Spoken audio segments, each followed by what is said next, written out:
आइए हम वचन में जाने से पहले अपने आंखों को बंद करें, सरों को झुकाएं और प्रार्थना करें। Lord Jesus, once again I come to your mighty throne of grace, O Father. Thank and praise you, O Father, for this beautiful moment, O Father, that you have blessed us with, O Father. Lord, O Father, even as I stand here right now, Father, Lord, and proceed, O Father, to speak your word, Lord. Lord, I pray, O Father, touch and anoint my lips, O Father, Lord, so that, O Father, Lord, O Father, whatever you want me to speak, O Father, let that only come out of my mouth, Lord. Lord, and I pray, O Father, Lord, for each and every one, O Father, who is seated here, O Father. Lord, O Father, open every heart, O Father. Let every heart be receptive to your word, O Father, Lord Jesus. I pray, Lord Jesus, I come against every disturbance caused in this place, O Father, due to any child, O Father, this climate, O Father, or any other thoughts wandering, O Father. I rebuke it in the name of Jesus Christ of Nazareth. I pray, let every mind come under submission to your word, O Father. I thank and praise you, O Father, for answering all my prayers, O Father. I believe this word, O Father, will work in everyone's heart, O Father. In Jesus' most mighty and precious name we pray. Amen. आज हम वचन देखने वाले हैं अशुद्ध होठों के बारे में। अशुद्ध होठ, ठीक है। हम सब जन जब पैदा हुए, हम एकदम साफ सुथरे पैदा हुए थे क्या? पोंछने की जरूरत नहीं पड़ी थी। जब हम पैदा हुए थे ना, तभी तुरंत हमको एक नर्स लेकर गई और पोंछ के वगैरह लाके फिर हमारे परिवार के सामने लाकर दिखाते हैं। ऐसे ही शुरुआत से ही हम मनुष्य जो है अशुद्धता में और गंदगी में दिखते हैं। और उसके बाद हम देखते हैं हमें कोई स्कूल जाने की ज़रूरत नहीं है सीखने के लिए कि हमें नहाना है बोलकर। सभी जन नहाते हैं। साफ होने के लिए हम क्या क्या चीज़ें करते हैं? हाँ, नहाते हैं पानी से, साबुन से, शैम्पू लगाते हैं बाल में, और क्या करते हैं? नाखून काटते हैं ना, दाढ़ी बनाते हैं, अलग अलग चीज़ें हम लोग करते, बाल बनाते, कंघी करते हैं साफ सुथरे लगने के लिए, गंदा नहीं रहना चाहिए। तो हम मनुष्य शरीर को अलग अलग तरीके से साफ करते। लेकिन अशुद्ध होठों का क्या? होठों को क्या हम साबुन लगाकर घसते हैं क्या? नहीं। बचपन में कभी कभार कुछ लग जाता था तो हम लोग करते थे, लेकिन अभी कोई करता है क्या? नहीं। कोविड के टाइम पे हम सब ने जो हमें पता था वही हमने वापस रिपीट किया। क्या करते थे? जब भी कोई बाहर जाता था, घर पे आएंगे तो क्या करेंगे? पहले हाथ पैर धोएंगे। ये सबको पहले से पता था, लेकिन छूट गई थी आदत। लेकिन कोविड के टाइम से फिर से वो बात याद हो गया कि मतलब हम बाहर गए, मतलब हम गंदे होकर आए, अशुद्ध हुए। तो अशुद्ध होने के बाद में आते समय हमें साफ होना है। पुराने काल में वगैरह घर के बाहर मटके रखते थे ताकि घर के बाहर ही आप हाथ पैर धो के फिर अंदर आ सकते हैं। लेकिन हमारे अशुद्ध होठों का क्या है? आज हम देखेंगे अशुद्ध होठों के बारे में। हम मनुष्य बाकी सब चीज़ तो साफ कर लेते हैं, लेकिन होठों को कैसे साफ कर सकते हैं, आज हम उसके बारे में देखेंगे। आइए हम अपने बाइबल को उठाएंगे और कबूल करेंगे, ये मेरा बाइबल है। मैं हूँ जो बाइबल कहता है मैं हूँ। मेरे पास है जो बाइबल कहता है मेरे पास है। मैं कर सकता हूँ जो बाइबल कहता है मैं कर सकता हूँ। मैं जीवित वचन सुनने और उसके अनुसार कार्य करने तैयार हूँ। मैं वैसे ही नहीं रहूँगा, मैं बदलता जाऊँगा। आमेन। आइए हम बाइबल में यशाया का किताब 6 अध्याय उसका पहला वचन से पढ़ें। यशाया का किताब 6 अध्याय पहला वचन। यहाँ पर भविष्यद्वक्ता यशाया जो है वो कुछ बातें बता रहा है, उसके बारे में हम पढ़ेंगे। ये किताब यशाया भविष्यद्वक्ता ने लिखा है। हम पढ़ेंगे 6 अध्याय का पहले वचन से। जिस वर्ष उजिया राजा मारा, उजिया राजा जो है वो मरे। अब उजिया राजा के बारे में लिखा है कि वो मरे। उनका कैसे मौत हो गई है दूसरे इतिहास में लिखा गया है। हमने इस हफ्ते में भी मिलाप वाले तंबू के बारे में कितनों ने वचन सुना? जिसने नहीं सुना, यूट्यूब में हर हफ्ता एक एक करके वीडियोस डाला जा रहा है, क्योंकि ये बहुत गहराई में जाने वाला शिक्षा है। आसानी में समझ में नहीं आता है। भले ही आप रिपीट सुनते रहोगे ना, तब जाके समझ में आएगा, आपको हर बात समझेगा। तो ये मिलाप वाला तंबू जो है, उसमें जैसे कौन सा 3 पार्ट से मुझे बताइए, 3 भाग क्या है? आंगन, पवित्र स्थान, बाहरी आंगन, पवित्र स्थान और अति पवित्र स्थान। हमने कौन सा टॉपिक्स कवर कर लिया है अब तक? आंगन, बाहरी आंगन और पवित्र स्थान, ठीक है। तो अब ये राजा उज्जया जो था ना, उसने क्या किया था, अति पवित्र स्थान में धूप की वेदी होती है। तो धूप की वेदी में किसको हक था जाके जलाने का? याजकों को। तो दूसरे इतिहास के 26 अध्याय में लिखा है कि राजा उज्जया ने क्या किया, खुद जाके धूप की वेदी में धूप लगाया। तो कुछ चीज़ें हैं, अगर आप मिलाप वाला तंबू के बारे में शिक्षण सीखे तो आपको पता चलेगा क्या करना गलत होता है, क्या करना सही है, कैसे किया जाना है, हर चीज़ों की विधि है।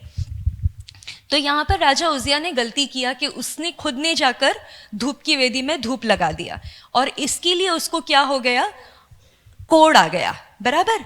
तो कोढ़ क्यों आया?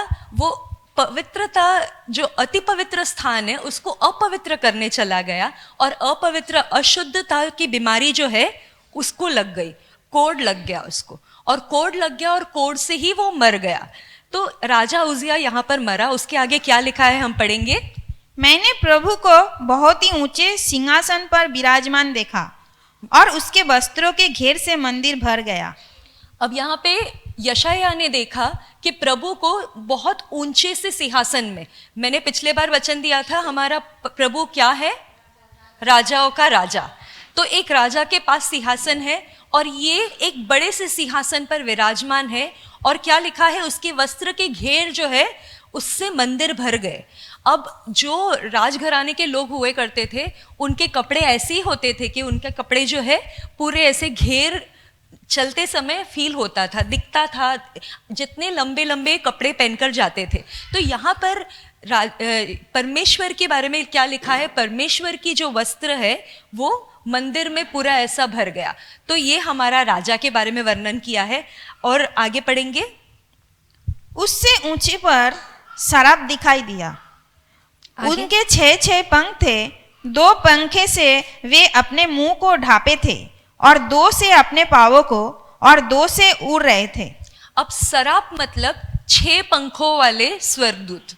सराप का अर्थ है 6 पंखों वाला स्वर्गदूत। 6 पंख है तो इसलिए क्या है, 2 से क्या कर रहा है, मुंह को ढक रहा है, 2 से पैरों को ढक रहा है, और 2 से उड़ने के काम आ रहा है। आगे पढ़ेंगे 3रा वचन। वे एक दूसरे से पुकार पुकार कर कह रहे थे, सेनाओं का यहोवा पवित्र पवित्र पवित्र है, सारी पृथ्वी उसके तेज से भरपूर है। अब सेनाओं का यहोवा पवित्र पवित्र पवित्र है, ये बात प्रकाशित वाक्य में लिखा है। वो यूहन्ना ने स्वर्ग में परमेश्वर को देखा, तब भी वही देखा। यशायाह ने पृथ्वी में देखा ये बात को, उसने स्वर्ग में नहीं देखा, क्योंकि आगे क्या लिखा है, उसकी महिमा सारी पृथ्वी पर भर गई। तो यानी कि यशायाह ने पृथ्वी में देखा, लेकिन सेम बात है, परमेश्वर भले स्वर्ग में रहे या पृथ्वी पर रहे, पवित्र पवित्र पवित्र परमेश्वर है, बराबर, उनके तुल्य और कोई नहीं है। लेकिन जब ये इतने पवित्र परमेश्वर के बारे में हम जब कोई किसी होटल में जाते हैं, नाश्ता का ऐसा बुफे अगर लग जाता है सुबह, हम देखते हैं कि हाँ कॉर्नफ्लेक्स है, ड्राई फ्रूट्स है, फ्रूट्स है, फिर बहुत अलग अलग वैरायटी के मिल्क शेक्स है, फ्रूट जूसेस है, इतना सारा जब नाश्ता लगता है तो हमें क्या याद आता है, मेरे घर में क्या होता है, चाय टोस्ट होता है, इसके अलावा कुछ नहीं रहता है। हम अपने आप को कंपेयर करते हैं ना कि अरे मेरे पास क्या कमी है। लेकिन अब देखते हैं जब पवित्र पवित्र पवित्र परमेश्वर सामने नजर आया तो यशायाह को अपने में क्या कमी नजर आई। 5वां वचन पढ़ेंगे। तब मैंने कहा, हाय हाय, मैं नष्ट हुआ, क्योंकि मैं अशुद्ध होठ वाला मनुष्य हूँ और अशुद्ध होठ वाले मनुष्य के बीच में रहता हूँ, क्योंकि मैंने सेनाओं के यहोवा महाराजाधिराज को अपनी आंखों से देखा है। अब यहाँ पर यशायाह को क्या समझा कि वो अशुद्ध होठों वाला मनुष्य है। यशायाह के जमाने में 10 आज्ञाएं लिखी हुई थी, मूसा ने 10 आज्ञाएं लिखी थी।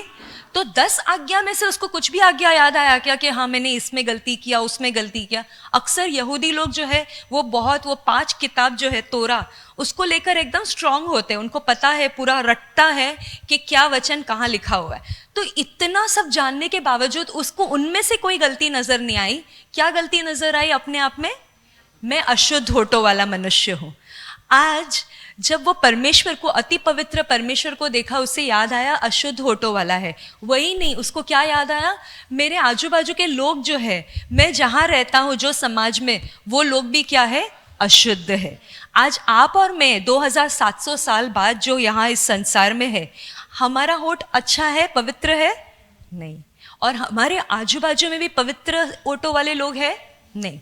हम जहाँ संसार में जी रहे हैं, अगर हम देखेंगे तो गालियाँ नॉर्मल हो गई है, बराबर? पहले ऐसा लगता था कोई गाली दिया तो अरे बाप रे क्या शब्द बोल दिया, ये नहीं सुनना चाहिए। बचपन में सब जन कान बंद करते थे, अरे बाप रे गलत बात बोल दिया। अभी अगर ये एक प्रथा जैसी बन गई है, शब्दों का इस्तेमाल में वो ऐड हो गया है, वो नॉर्मल बन गया है, हम लोग के लिए गलत नहीं लगता है। अभी ऐसा लगता है अरे नहीं ये तो गाली नहीं है, इसका अर्थ मुझे पता है, ये कुछ ज़्यादा बड़ी बात नहीं है, बस इसको ऐसे गाली बोलते हैं लोग, लेकिन ये गाली नहीं है। हम भी जो विश्वासी है, हम भी गालियों को ठीक है समझने लगते हैं, और धीरे धीरे कभी कभार हमारे भी मुंह से बाहर आता है। हमें लगता है कि अरे नहीं ये तो एक रिश्तेदार के बारे में बोला जा रहा है, अरे ये तो एक ऐसा बोला जा रहा है। ऐसे बोलते बोलते सब जन बोलते हैं। सभी जन आपके वही रिश्तेदार नहीं है ना जिसके बारे में आप बोल रहे हो। तो हमारे जबान को हमें काबू में रखना ज़रूरी है। सिर्फ हम काम, जब कॉलेज जाए, काम पे जाते तो लोग बोलते हैं तो हमें पहले अजीब लगता है, फिर लगता है कि हाँ ये ठीक है, कुछ गलत नहीं है। हमारे भी मुंह से धीरे धीरे आता है, जो हम सुनते हैं वो हमारे ज़बान पर भी आने लग जाता है। हम देखते हैं न्यूज़पेपर्स में, न्यूज़ चैनल्स में, हम देखते हैं फेसबुक में, व्हाट्सएप में, सब जगह गलत शब्दों का इस्तेमाल होता है। और उससे क्या होता है? हमारा भी ज़बान अशुद्ध होता है। सिर्फ गालियों से नहीं, और क्या क्या बातें हैं जो हमारे जबान को अशुद्ध करती है? हाँ, चुगली, हाँ, झूठ, दूसरों को ताना देना, उनको नीचा गिराना, घमंड की बातें करना, बहुत सी बातें हैं हमारे अंदर जो हमारे ज़बान से निकालती है और जो हमारे ज़बान को अशुद्ध करती है, अशुद्ध करने वाली बातें। तो हम ऐसे समाज में भी रहते हैं, यशाया के ही समान, कि हम अशुद्ध लोगों के बीच में हैं और हमारा भी ज़बान अशुद्ध है। लेकिन क्या आपको और मुझे इस बात की समझ आ गई है क्या कि हम अशुद्ध होठों वाले हैं? नहीं। यशाया ने जब पवित्र पवित्र पवित्र परमेश्वर को देखा, उसको तुरंत ज्ञान आया कि अरे मेरे होठ जो है अशुद्ध है। लेकिन आज हम आते हैं कलीसिया में, हम जाते हैं रोज़ प्रार्थनाओं में, हम सभी जगह हम बाइबल खोल के पढ़ते हैं, और वही जो ज़बान से हम बाइबल पढ़ते, वही ज़बान से हम गलत शब्दों का इस्तेमाल करते, दूसरों के बारे में गलत बातें बोलते हैं, हम दूसरों को चोट पहुंचाने वाले बातें बोलते हैं। ये सब बातें क्या करती है? हमारे ज़बान को अशुद्ध कर रही है, हमारे होठों को अशुद्ध कर रही है। लेकिन हमें कोई फर्क पड़ रहा है? हमें ज्ञान हो रहा है इस बात का? नहीं हो रहा है। हम आते जाते, जैसे यशाया को ज्ञान हुआ, इसी रीति से आज आपको और मुझे भी ज्ञान होना ज़रूरी है कि हमारी भी होठ जो है अशुद्ध है, और हम जो समाज में रह रहे हैं, इसका अर्थ ये नहीं कि ये कलीसिया का मैं बोल रही हूँ कि कलीसिया में खाली अशुद्ध होठ वाले, जब हम संसार में भी जाते हैं लोग अशुद्ध होठों वाले रहेंगे। तो लेकिन हमें ज्ञान होना ज़रूरी है, क्योंकि अगर हम समझ जाएंगे कि हाँ मुझ में ये प्रॉब्लम है, तब जाओगे ना आप ट्रीटमेंट के लिए। जब तक आपको पता ही नहीं चलता है कि आप बीमार हो, आप डॉक्टर के पास जाओगे? क्या ज़रूरत है, मैं तो ठीक हूँ, मेरे तो सारे टेस्ट, हम टेस्ट ही नहीं करते। क्यों? मैं नॉर्मल हूँ, मुझे कुछ हुआ ही नहीं है। लेकिन जब आपको पता चलता है कि कुछ गलती है, आप टेस्ट करते हो तो आपको पता चलता है, फिर आप डॉक्टर के पास भाग के चले जाते। इसी रीति से यशाया को पता चला उसकी गलती हुई, उसने एक्सेप्ट किया, और उसके बाद उसकी शुद्धिकरण हुई। आज अगर आप और मैं जान जाते हैं कि हमारी कुछ गलती है, हमारे होठ अशुद्ध है, हम ऐसे ही संसार में जी रहे, अगर हम कबूल करेंगे, तब हम नेक्स्ट स्टेप में पहुंच सकते हैं, हमारे होठों के शुद्धिकरण पे। क्या हम तैयार है ये करने के लिए?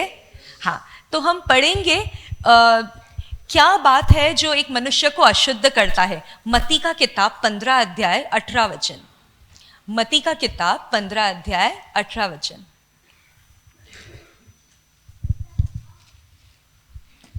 पर जो कुछ मुंह से निकालता है वो मन से निकालता है और वही मनुष्य को अशुद्ध करता है। जो बातें मुंह से निकलती है वो कहाँ से निकलता है? मन से। बोलते हैं ना, जो बात दिल में है वो जबान पे आती है और वही बात मनुष्य को अशुद्ध करता है। क्या लिखा है क्या कि जो आप खाना खाते हो उससे अशुद्ध हो रहे हो? नहीं, खाना खाने से अशुद्ध नहीं हो रहे हो सकता है खाना खाने से आप अनहेल्दी या अस्वस्थ हो सकते हो, आप बीमार पड़ सकते हो। अब एक मनुष्य जब गंदा रहता है तो उसको कुछ बीमारियां लगती है। क्या बीमारियां लगती है? अक्सर जो व्यक्ति हाथ पैर नहीं धोता है, कोविड के टाइम पे क्या होता था, कोविड हो जाता था ना। अगर किसी को हाथ लगाकर आए और हाथ नहीं धोया, वही हाथ से अपने आप को घूमे फिरे, तो घर में सबको कोविड हो जाता था। अक्सर सर्दी खांसी बुखार और लूज मोशंस वगैरह कैसे ट्रांसफ़र होता है? जो व्यक्ति गंदा रहता है, अपनी आप की सफाई नहीं करता है, उससे एक दूसरे को बीमारी हो जाती है, घर में सबको फैलती है। तो हम देखते हैं यहाँ पे लिखा है जो दिल में है वो जबान पर आती है। जो खाते हैं उसके कारण प्रॉब्लम नहीं है, प्रॉब्लम कहाँ पर है? आपके दिल में है।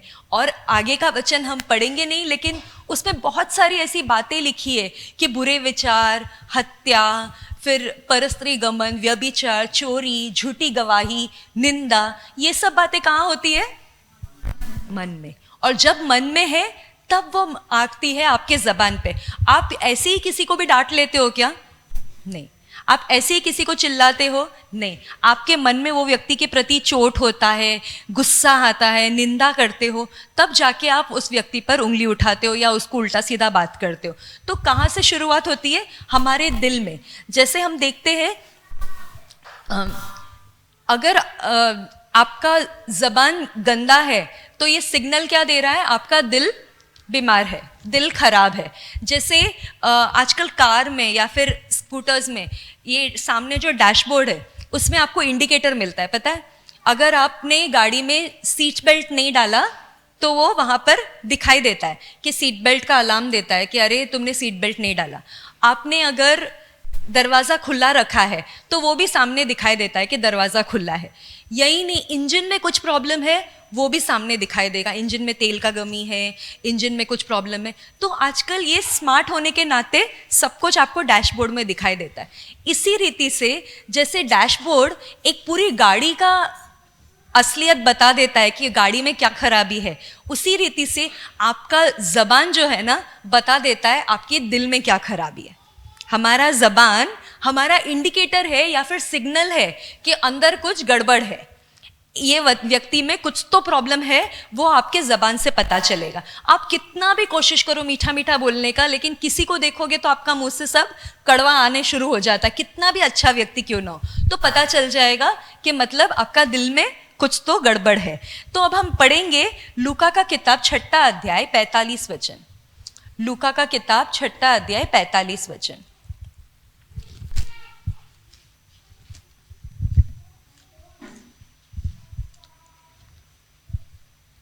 भला मनुष्य अपने मन के भले भंडार से भली बातें निकालता है और बुरा मनुष्य अपने मन के बुरे भंडार से बुरी बातें निकालता है, क्योंकि जो मन में भरा है वही उसके मुंह पर आता है।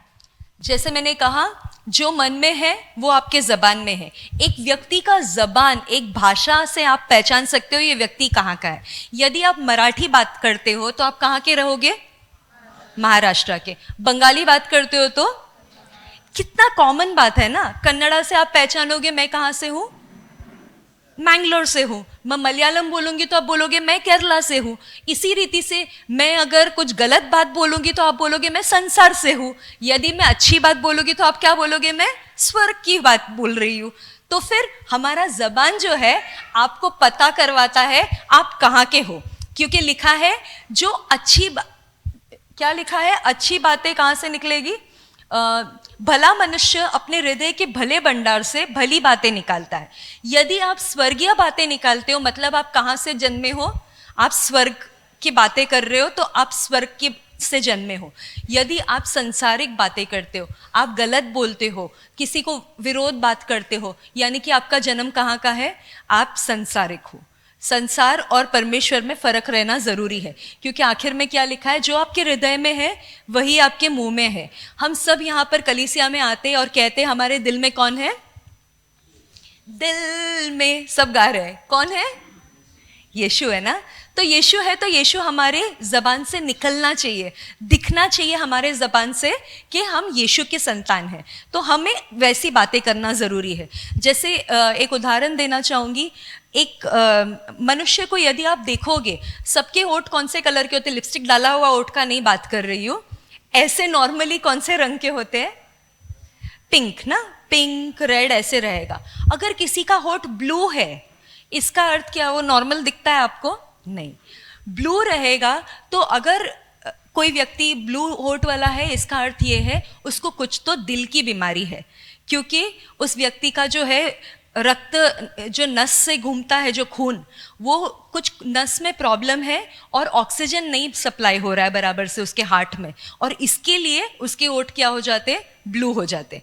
तो एक मनुष्य का जो है, आप होठ देखकर उसका दिल का बीमारी भी पहचान सकते। इसी रीति से हम मनुष्य जो है, हमारे ज़बान से क्या निकलती है उससे हमारी भी दिल की बीमारी पता चलती है। हमारा दिल कितना बीमार है, कितना सही है, कुछ प्रॉब्लम है क्या, सब कुछ हमारे ज़बान में पता चल जाता है, हमारे होठों में से दिखने लगता है। अब हम क्या सच में हमारे होठ को बचाना चाहते हैं?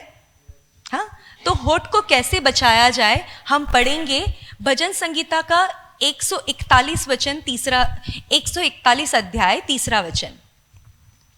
भजन संगीता का 141 अध्याय 3 वचन। हे यहोवा, मेरे मुख पर पहरा बैठा, मेरे होठों के द्वार की रखवाली कर। अब हम क्या करते हैं, जब किसी चीज को गार्ड की जरूरत है, प्रोटेक्शन की जरूरत है, अब आज हमको, आपको और मुझे हमारे होठों को सिक्योरिटी की जरूरत है, बराबर है कि नहीं? बिल्डिंग में सिक्योरिटी की जरूरत रहती है तो कौन बैठा रहता है? पहरेदार, वॉचमैन, चौकीदार, क्या बोलते हैं उसको, अलग अलग नाम से हम बुलाते हैं, वो बैठा रहता है, बहादुर, वो संभालता है। आज आपकी और मेरे होठों को भी किसकी जरूरत है? प्रोटेक्शन की। तो बाइबल में क्या लिखा है, हम एक और बार पढ़ेंगे। हे यहोवा, मेरे मुंह पर पहरा बैठा। हे यहोवा, मेरे मुख पर पहरा बैठा। एक पहरेदार की जरूरत है। मैं कभी गलती कर दूं तो पहरेदार मुझे याद दिलाएगा कि अरे गलत है, ऐसे नहीं बोलना है। अगर पहरेदार नहीं होगा तो आप गलत करते ही जाओगे ना। तो एक पहरेदार की जरूरत है आपके मुंह के ऊपर। आगे क्या लिखा है? मेरे होठों के द्वार की रखवाली कर। मेरे होठों की द्वार की रखवाली कर। हमारे होठ ऐसे द्वार के समान है ना, दरवाजे के समान है, उसकी रखवाली कर। इंग्लिश में है keep watch over the door of my lips. नजर रख, मेरे होठों के द्वार पर नजर रख। कंटिन्यूस पहरेदारी चाहिए, एक कैमरा भी चाहिए हमको, यानी कि सीसीटीवी कैमरा वॉच रखने के लिए, और एक पहरेदार भी चाहिए। ये दोनों चीज चाहिए। तो हमें किसको मांगना है? प्रभु से मांगना है कि प्रभु मेरे होठों की पहरेदारी कर, मुझे सहायता कर, मुझे सचेत कर, मुझे याद दिला कब मेरे मुंह से गलतियां निकलती है, ताकि मैं इसे रोक लूं। प्रोटेक्ट करने के लिए हमें प्रार्थना करना जरूरी है। अब हम अपने आप को शुद्ध कैसे करें, हम देखेंगे यशायाह ने कैसे किया। यशायाह का 6 अध्याय 6 और 7 वचन में देखेंगे यशायाह कैसे शुद्ध हुआ। जब कोई व्यक्ति अशुद्ध होता है उसको शुद्धिकरण की जरूरत पड़ती है। यशायाह कैसे शुद्ध हुआ हम पढ़ेंगे यशायाह का किताब में 6 अध्याय 6 और 7 वचन। तब एक सराप हाथ में अंगारा लिए हुए, जिसे उसने चिमटे से बेदी पर से उठा लिया था, मेरे पास उड़कर आया। उसने उससे मेरे मुंह को छूकर कहा, देख, इसने तेरे होठों को छू लिया है, इसीलिए तेरा अधर्म दूर हो गया और तेरे पाप क्षमा हो गए। अब ये पुराने नियम की बात थी। माना जाता है कि ये सुलेमान का मंदिर में ये जो घटना घटी है, जब यशायाह वहाँ पर बैठकर अति पवित्र स्थान में प्रभु के सामने आया, उसने देखा कि मंदिर में परमेश्वर की पूरे मतलब जो वस्त्र है ऐसे घेर जो है भर गया था, और वो वहाँ सिंहासन पर विराजमान है। ये देखने के बाद उसको ज्ञान हुआ कि मैं अशुद्ध होठों वाला हूँ।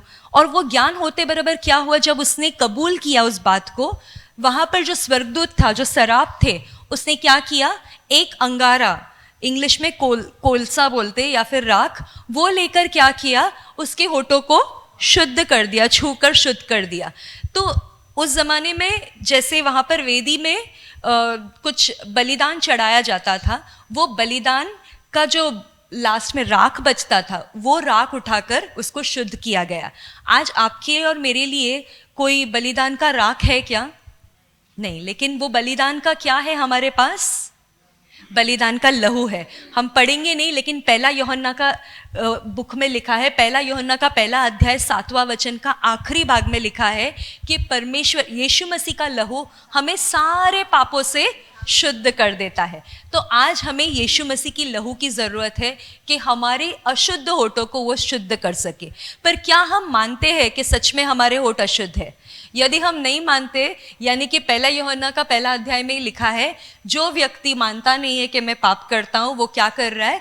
खुद के साथ धोखा कर रहा है, वो झूठ बोल रहा है। क्योंकि हम सब मनुष्य होने के नाते गलतियां कर रहे हैं, लेकिन हमें कबूल करना ज़रूरी है। जैसे यशाया ने कबूल किया और यशाया तुरंत शुद्धिकरण पे पहुंचा। जैसे मैंने कहा, अगर हम पता करेंगे कि हम बीमार हैं तो हम इलाज के लिए जाएंगे। आज अगर आपको पता है आपके होठ अशुद्ध है, तो आप परमेश्वर के पास आके कबूल करोगे, तब प्रभु आपके होठों को छूकर, वो आपको स्पर्श करके आपको चंगा करेगा, वो आपके होठों को शुद्ध कर देगा। तो हम पढ़ेंगे, क्या सच में होठों का शुद्ध होना जरूरी है क्या, या हम ऐसे ही रह सकते हैं? समाज में सब जन रह रहे, हम भी रह लेते। हम पढ़ेंगे मत्ती का किताब 12 अध्याय 36 और 37 वचन। मत्ती का किताब 12 अध्याय 36 और 37। Matthew chapter 12 versus 36 and 37। और मैं तुमसे कहता हूं कि जो जो निकम्मी बातें मनुष्य कहेंगे, न्याय के दिन वे हर एक उस बात का लेखा देंगे। हर एक बात का हमें क्या देना है? लेखा देना है। कब देना है? आज देना है। इसलिए हमें फर्क नहीं पड़ता है।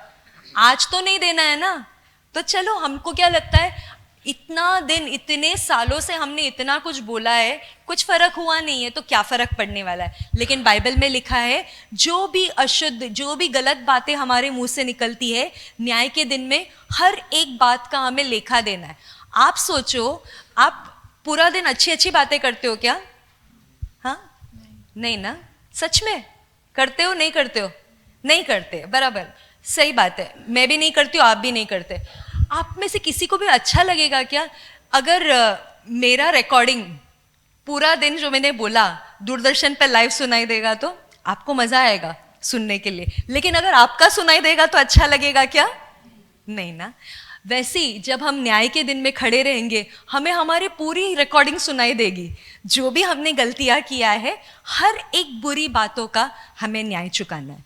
तो आज हमें शर्म आ रहा है लोगों के बीच में कि अरे यार, मेरा पूरा दिन का बात अगर किसी के सामने प्रकट हो जाएगा तो मैं कहीं का नहीं रहूँगा। जो मैं सबके सामने अच्छा दिखता हूँ, धार्मिक ठहरता हूँ, वैसे नहीं रहूँगा। तो यदि उस दिन सबके सामने प्रकट होगा तो क्या होगा? उस दिन भी इज्जत जाएगी ना। तो इसके लिए आज हमें सुधरना ज़रूरी है। उस दिन की इज्जत बचाने के लिए आज हमें चेंज होना चाहिए। आज अगर हम बदलेंगे तो हमारा आने वाला कल हम बिंदास सब प्रभु के सामने खड़े रह सकते हैं कि हाँ बाबा, मेरा न्याय कर लो, मुझे कोई प्रॉब्लम नहीं है। सबके सामने बता सकते हो आप मैंने क्या किया है बोलकर। आगे वचन क्या लिखा है? क्योंकि तू अपने बातों के कारण निर्दोष और अपने बातों ही के कारण दोषी ठहराया जाएगा। हम हमारे ही बातों के कारण निर्दोष या दोषी ठहराए जाएंगे। क्या आप तैयार हो दोषी ठहरने के लिए? नहीं, दोषी किसी को ठहरना नहीं है। अभी अगर बताया जाएगा तो भी बहुत शर्म की बात है, लेकिन अभी वक्त है हमारे पास, आपके पास भी, मेरे पास भी। आज हम अगर हमारी गलती को मान ले और हम प्रायश्चित करें, हम प्रभु से मांगे कि अरे मैंने अब तक किया है तो आप मुझे धो के शुद्ध कर दो, लेकिन आगे के लिए एक पहरा बिठा दीजिए। मुझे आगे कुछ नहीं करना है, गलती नहीं होनी चाहिए मेरे से। मैं बार बार कितना कंट्रोल करूं, प्रभु तो भी मेरी सहायता कर। तो हमें प्रार्थना करना है और आगे की बचाव के लिए तैयार होना है। तब जाकर हम न्याय के दिन में बिंदास खड़े रह सकते और हम क्या करेंगे? हम निर्दोष ठहरेंगे। हम अगर निर्दोष ठहरना चाहता है, आज हमें प्रार्थना करना जरूरी है। क्या हम तैयार है प्रार्थना करने? आइए हम खड़े हो जाएंगे और हम प्रार्थना करेंगे। हमारे अशुद्ध होठों को परमेश्वर छू के शुद्ध कर दे और जैसे यशाया को ज्ञान हुआ कि यशाया ने गलती किया, यशाया से गलती हो गई, वो आज हमसे भी हो कि हम प्रार्थना करें और हमारी गलती को परमेश्वर जो है धोकर हमें शुद्ध कर दे। अपनी आंखों को बंद करेंगे, सरों को झुकाएंगे और इस गीत को प्रार्थना के समान हम परमेश्वर के सामने बोलेंगे।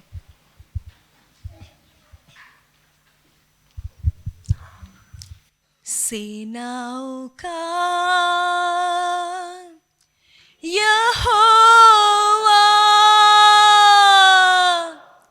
पवित्र है,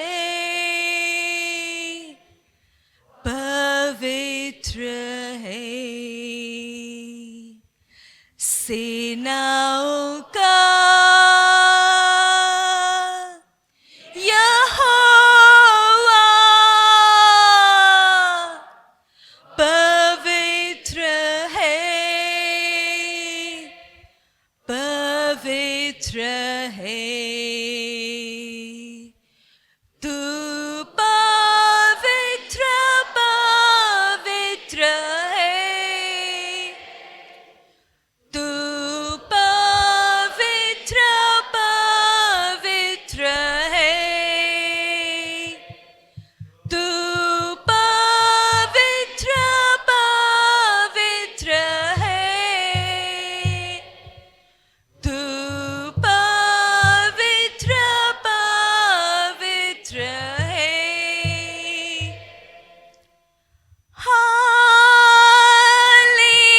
हालेलुया,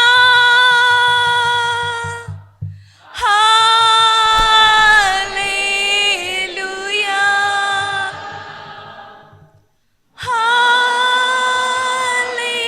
हालेलुया,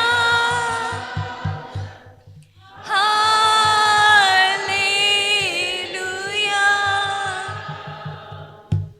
मैं तो अशुद्ध होठों का मनुष्य हूँ यहोवा। आइए हम कबूल करें कि मैं अशुद्ध होठों का हूँ।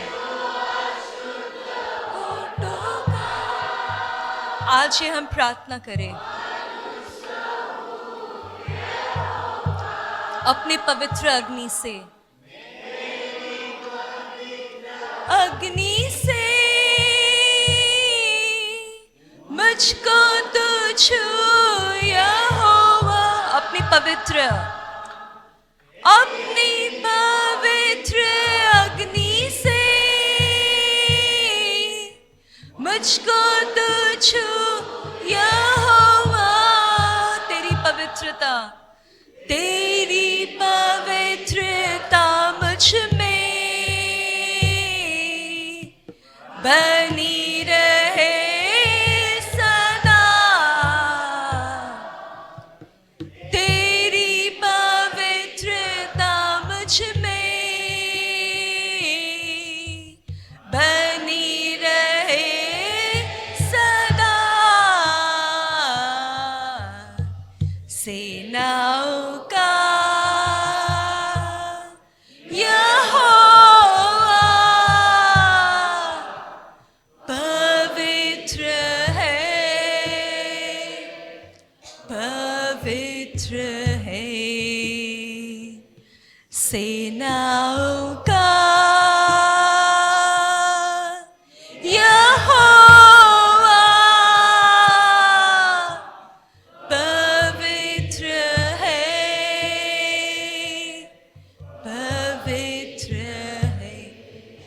आइए हम रुके परमेश्वर के सामने, अपने सरों को झुकाए और अपने अशुद्ध होठों को परमेश्वर के सामने लाए।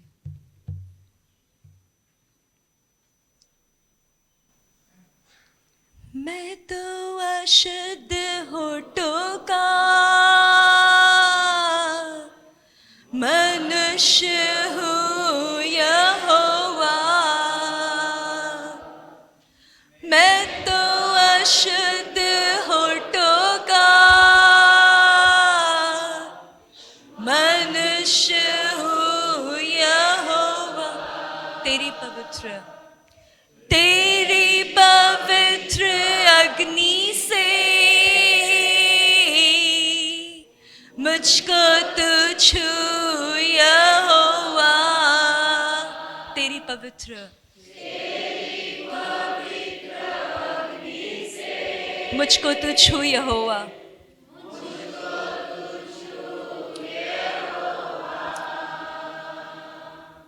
तेरी पवित्रता मुझ में बनी रहे सदा, तेरी पवित्रता मुझ में बनी रहे सदा। बस आइए हम प्रार्थना ये करें परमेश्वर के सामने, जैसे सेनाओं का यहोवा आज हमारे बीच में है। इस मंदिर में भी उनकी उपस्थिति है, इस स्थान में, इस पवित्र स्थान में, अति पवित्र स्थान में परमेश्वर की उपस्थिति आज हमारे बीच में। जिस प्रकार यशाया परमेश्वर के सामने आया और उसने देखा उनको पवित्र और महसूस किया अपने आप को, अपनी कमी, अपनी खामी नज़र आई। आज हम जब परमेश्वर को देखते हैं, अति पवित्र परमेश्वर आज हमारे बीच में है, राजाओं का राजा, सेनाओं का प्रभु हमारे बीच में है। जैसे हमने अब प्रार्थना किया है हमारे अशुद्ध होठों को शुद्ध होने के लिए, हम विश्वास करेंगे कि परमेश्वर की पवित्र लहू से आज वो हमें धो के शुद्ध कर देंगे। और जैसे यशाया को उनकी पवित्र अग्नि छूकर शुद्ध हो गया और वो एक अलग व्यक्ति बनकर खड़ा हो गया, वो एक भविष्यद्वक्ता बन गया और निडर बना, साहसी बनकर आगे उसने बाकी पूरा परमेश्वर के बारे में आगे लिखा। इस रीति से आज परमेश्वर आज हमें छूकर स्पर्श करके उनके पवित्र लहू से जब शुद्ध करेंगे, हम एक नया मनुष्य बन जाएंगे और आगे हम परमेश्वर की गवाह बनेंगे। और जहाँ भी जाएंगे संसार में, हम सांसारिक नहीं, हमारे ज़बान से हम आत्मिक नज़र आएंगे, हम स्वर्गीय नज़र आएंगे, क्योंकि आज परमेश्वर ने हमें धो के शुद्ध कर दिया है। और मैं विश्वास करती हूँ परमेश्वर आज हमें एक पहरा लगा देंगे हमारे ज़बान पर, और हमारे होठों के द्वार पर जो है एक चौकस, एक जागृत रखने के लिए परमेश्वर उस पर एक हमेशा नज़र रखेंगे कि हमसे कोई चूक न हो। हम प्रार्थना जैसे किए, हम विश्वास करेंगे कि परमेश्वर हमारी सहायता मदद करेंगे। Thank you, Lord Jesus, for this wonderful time, oh Father, that you were with us, oh Father. Thank and praise you, oh Father, Lord, that you have answered all our prayers, oh Father, that we have prayed, oh Father, for our unclean lips, Lord. Oh Father, thank and praise you, oh Father, for being with us, oh Father, throughout this service, oh Father, right from the beginning till now, oh Father. Thank you, oh Father, for your wonderful presence, oh Father, which was in our midst, Lord. Lord, I thank and praise you, oh Father, that, oh Father, Lord, you have accepted all our praises and our worship, oh Father. Thank you that you are still alive and doing so many marvelous things in each and everyone's lives, Lord. We have heard so many testimonies, oh Father. We know, oh Father, you are still living, oh Father, still healing, oh Father, still delivering, oh Father, still providing, oh Father, Lord, and doing so many things, Lord, oh Father, for each and every one of us, Lord.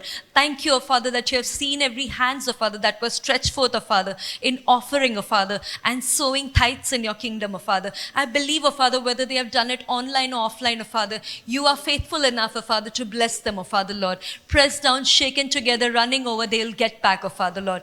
Lord, oh Father, thank you, oh Father, that, oh Father, you were there, oh Father, even, oh Father, as we have prayed, oh Father, for the coming week, oh Father, Lord. Lord, whatever programs are there, oh Father, whatever house churches, prayer meetings, oh Father, online teaching, oh Father, Lord, and whatever programs are there, oh Father, Lord, you bless us, oh Father, each and every one to take part, oh Father. Give us a desire, Lord, oh Father, help us to gather together, Lord. Lord, I pray, oh Father, for each and every child, oh Father, who is at home, oh Father, Lord. Lord, oh Father, bless these children, oh Father, who go to school, oh Father, colleges, oh Father, Lord. Bless them with wisdom, knowledge, understanding, memory, power. Let them excel, oh Father, and be shining stars, oh Father, and examples for you, oh Father, wherever they go, oh Father. Lord, I pray, oh Father, everyone who goes to work, oh Father, and who has their own businesses, oh Father, prosper them, oh Father, Lord. Lord, whatever they touch, oh Father, let it prosper, Lord. Lord, we pray for each and everyone who stays back at home also, oh Father. Lord, bless everyone's food grains, oh Father, their oil, oh Father, whatever is at home, oh Father. Let everything be blessed, oh Father, Lord Jesus. Lord, oh Father, I come before you right now, Father, and I pray, oh Father, Lord Jesus. Lord, oh Father, I pray for this entire week, oh Father. Let your hand of protection be upon each and every one of us, oh Father.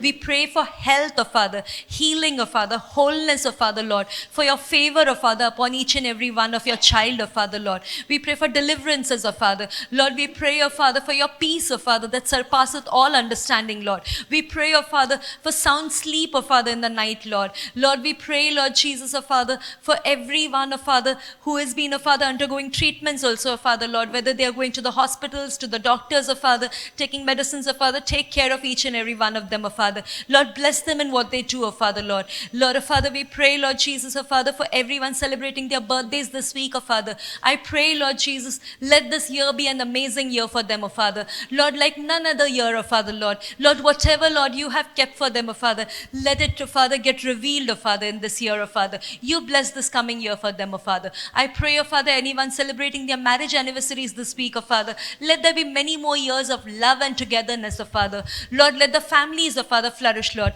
Lord, I pray for every family in this church, oh Father, especially Jesus Love Ministry as a whole, oh Father. Lord, let there be love, oh Father, your joy, your peace, your oneness, oh Father. We come against every backbiting, slander, gossip, oh Father, Lord. Everything, oh Father, division, discord, oh Father, that comes among us, oh Father. And we pray, oh Father, Lord, help everything to grow accordingly, oh Father. Help this, oh Father, Lord, this place, oh Father, Lord, to be, oh Father, Lord Jesus, as you want it to be, Lord. Lord, we pray, oh Father, for the neighboring construction that's going on, oh Father, and the Calcutta construction also, oh Father. Bless it, oh Father, and let it happen in the right time according to your plan and purpose, Lord. And we believe, Lord Jesus, that always let your presence rest in this place, oh Father, that whoever comes here, oh Father, let us not go back empty-handed. Lord, today we pray, oh Father, Lord, as we know, oh Father, that you are here, oh Father. I believe, Lord, whoever has come here today, oh Father, will not go back empty-handed, oh Father, but will go back, oh Father, with gladness in heart, oh Father, with peace in their lives, Lord, with health, oh Father, in their body, Lord, oh Father, Lord, with health in their mind, oh Father, Lord Jesus. Lord, I believe, Lord, you will fulfill all their needs, oh Father, Lord Jesus. Whatever lack they have come with, oh Father, you will give them abundance and you will send them back home, oh Father. I thank and praise you, oh Father, for answering my prayer, oh Father. I especially pray for the cleaning team, oh Father, and the team, oh Father, who has set up this place, oh Father, the stage, the sound system, the carpets, the chairs, oh Father, Lord Jesus, the whatever thing, oh Father, the music instruments, oh Father, and everything, Lord, oh Father, Lord. Lord, you have seen each and every person, oh Father, who has done this work, oh Father. They have done it secretly, oh Father, but we believe you will reward them openly, Lord, oh Father. Lord, you are the one who seeth, Lord, oh Father. Lord, you see them and bless them, oh Father. Thank and praise you, oh Father, for answering all my prayers, oh Father. Till we meet next week, oh Father, Lord, keep us all, oh Father, covered under your precious blood. Take us back home safely, oh Father. Let your angels always be on guard for us, oh Father. Thank and praise you for answering all our prayers. In Jesus' most mighty and precious name we pray. Amen. प्रभु सभी को आशीषित करे